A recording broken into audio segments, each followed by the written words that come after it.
Okay, so here's the deal. If you're looking at the moon from the Earth, which we are, you can't see the entire moon all at once. One thing that's pretty fascinating about it is as it goes around us, that same exact side faces us at all times, which means that it's rotating at the same rate that it revolves around us. Okay, but now keep in mind the part that we can see is the part that's lit by the sun. So let's have our handy dandy light bulb of science here represent the sun, and boom, that's pretty bright. Let's turn off all other lights because other than starlight, that's all you get. So off with the lights.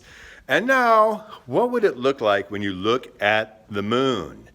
Well, what it looks like from the Earth is when it's on the same side of us as the sun, you can't see it at all because the side that's being lit is the opposite from us, right?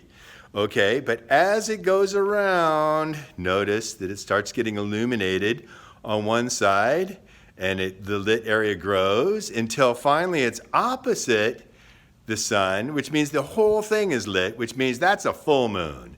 So again, take a look at what happens. Now the lit part, oops, I let it go through the shadow of my head. So what does it look like as it gets illuminated by the sun? Notice it's getting lit on this side. Notice that's spreading around, and then, well, we have a quick lunar eclipse, then it gets smaller again.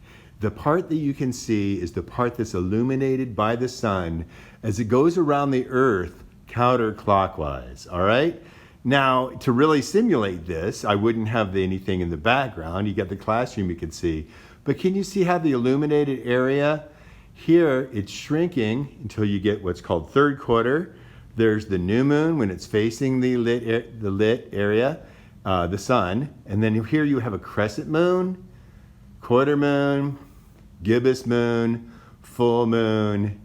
And so what it ends up looking like from the Earth as it goes counterclockwise is new moon, waxing crescent, first quarter, waxing gibbous, full moon, waning gibbous, third quarter, waning crescent, new moon. All right? Great, there you go. Okay, pretend for a second that you live on the Earth. How hard could that be? And pretend that we have our own little planetoid, also known as the moon, that we can see. And as it goes around us counterclockwise, you can see how the lit area changes shape, right? Because we have over here this really bright thing in this universe, it's called the sun. Well, here it's just a bright light bulb. That's new moon. You can't see it because the lit area is facing away from us. Now you can see part of it. See that crescent right there? That's the crescent moon. That's because the lit area is over here and most of it is in darkness. And as it rotates around us, or revolves around us counterclockwise, now you get to the first quarter. Now you can see most of it, right? So what's over here, the crescent, is the shadowed part of it. This is called the gibbous phase. So what we have now is it's getting bigger, so it's waxing gibbous. And then right here is full moon when it's like what we see is all lit. And then it gets the crescent shadow again. So we have the waning gibbous, third quarter, waning crescent, new moon.